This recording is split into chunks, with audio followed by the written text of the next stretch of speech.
മലയാള സിനിമയിലെ അമ്മ മുഖം മാഞ്ഞിരിക്കുന്നു. നിരവധി അമ്മ വേഷങ്ങൾ അവിസ്മരണീയമാക്കിയ നടി കവിയൂർ പൊന്നമ്മ അന്തരിച്ചിരിക്കുന്നു.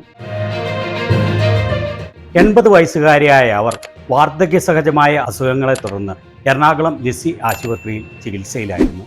വെള്ളിയാഴ്ച വൈകുന്നേരമായിരുന്നു മലയാളികളെ ഏവരെയും ദുഃഖത്തിലാഴ്ത്തിക്കൊണ്ട് അവരുടെ വിയോഗം.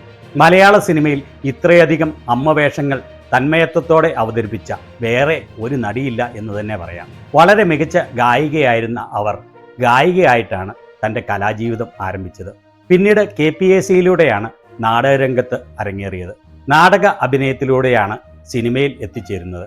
തൻ്റെ 14ാമത്തെ വയസ്സിൽ കാളിദാസ കലാകേന്ദ്രത്തിലെ നൃത്ത അധ്യാപകൻ തങ്കപ്പൻ മാസ്റ്ററുടെ നിർബന്ധത്തിനു വഴങ്ങിയാണ് ആദ്യമായി സിനിമയിൽ അഭിനയിക്കുന്നത്. 6 പതിറ്റാണ്ടിലധികം നീണ്ട സിനിമാ ജീവിതത്തിൽ 400-ൽ അധികം സിനിമകളിലാണ് കവിയൂർ പൊന്നമ്മ അഭിനയിച്ചത്. 1962 മുതൽ മലയാള സിനിമയിലെ സ്ഥിര സാന്നിധ്യമായി അവർ മാറുകയായിരുന്നു. ശ്രീരാമ പട്ടാഭിഷേകമായിരുന്നു അവരുടെ ആദ്യത്തെ ചിത്രം. അഭിനയത്തിന് നിരവധി അവാർഡുകൾ കവിയൂർ പൊന്നമ്മ വാങ്ങിക്കൂട്ടിയിരുന്നു.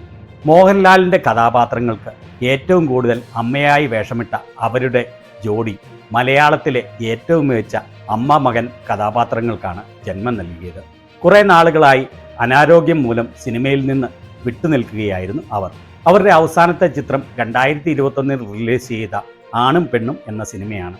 ഏക മകൾ ബിന്ദു കുടുംബസമേതം അമേരിക്കയിലാണ് താമസം. സിനിമാ നിർമ്മാതാവും സംവിധായകനും തിരക്കഥാകൃത്തുമായിരുന്ന പരേതനായ മണിസ്വാമിയാണ് ഭർത്താവ്. പത്തനംതിട്ടയിലെ കവിയൂർ എന്ന ഗ്രാമത്തിൽ 1945 ജനിച്ച അവർ പിന്നീട് കവിയൂർ പൊന്നമ്മ എന്ന പേരിൽ സിനിമയിൽ അറിയപ്പെടുകയായിരുന്നു. ശനിയാഴ്ച കളമശ്ശേരി മുനിസിപ്പൽ ഹാളിൽ പൊതുദർശനത്തിന് ശേഷം വൈകുന്നേരം 4-ന് മൃതദേഹം വീട്ടുവളപ്പിൽ സംസ്കരിക്കും.